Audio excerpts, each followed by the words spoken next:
Sushila Devi school और nursing college 20तम वार्षिक उत्सव अनुष्ठित। नुआपड़ा जिला सदर महकुमा स्थित सुनसुनिया ठारे थिबा सुशीला देवी स्कूल और नर्सिंग कॉलेज 20तम वार्षिक उत्सव अनुष्ठित हो जाइछि। सुशीला देवी स्कूल और नर्सिंग कॉलेज प्रिंसिपाल शालिनी किशोरी दास को अध्यक्षतार आयोजित यह स्वतंत्र उत्सव में मुख्य अतिथि भाव जिलापाल मधुसूदन दास जोग देइथिबा बेले विशिष्ट अतिथि भाव जिला मुख्य डाक्तरखानार भारप्राप्त एडीपीएचओ डॉक्टर उमाकांत मेहर, मुख्य वक्ता भाव एडीपीएचओ किशोर चंद्र पटेल, सम्मानित अतिथि भाव महामाया शिक्षानुष्ठान चेयरमैन सत्यभूषण साहू, संपादक टंकधर साहू, ट्रस्टी मेंबर ज्योतिर्मयी साहू प्रमुख जोगदे मंचासीन होते।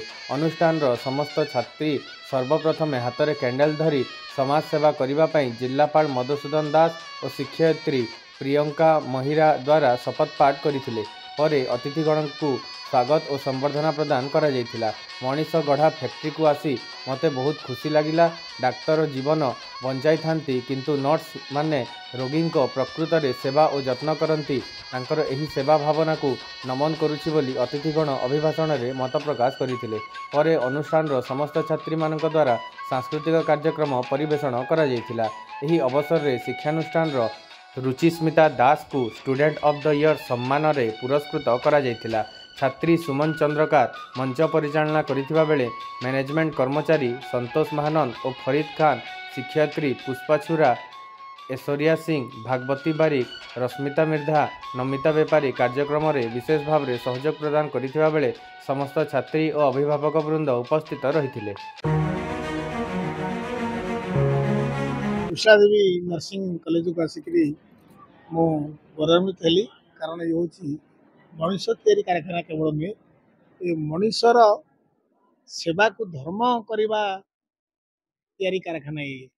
तेणु ये जो मैंने उत्तीर्ण हे से सेवा करेंगे मनुष्यर सी मनुष्यर स्वास्थ्य जत्न ने से स्वास्थ्य को परखिबे, स्वास्थ्य को निरीक्षिबे एवं से जन को जीवन दान कर सामर्थ्य अच्छे।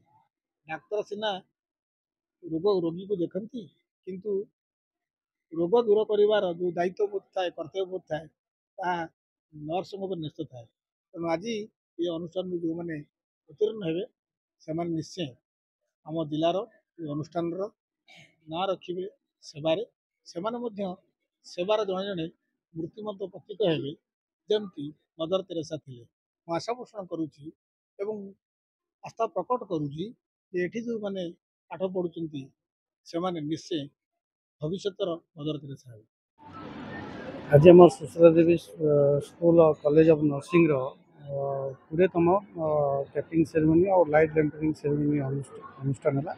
बहुत वर्षा सत्वे भल पाग गला। भल पागे आम collector sir Nuapada collector sir श्रीजुक्त मधुसूदन सर से निजे आसिक पिला समस्त शपथ पाठ करते और पिला उत्साहित करते के भल कर ट्रेनिंग ने के एजुकेशन परफेक्ट है। आम जेनटा कि आम प्रति वर्ष Sushila Devi school of nursing तरफ माने जो final year pass out student को माने विभिन्न प्राइवेट कॉलेज रे प्लेसमेंट देसु। आज सब पिला आम आज प्लेसमेंट देनु आ 100% पिला आज प्लेसमेंट पाई विभिन्न प्राइवेट हॉस्पिटल काम करवा ले गले। धन्यवाद।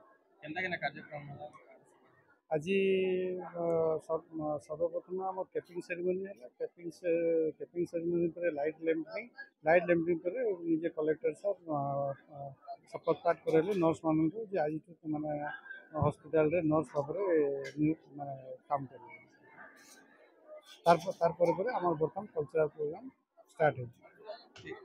For more updates, please subscribe to our channel and press the bell icon.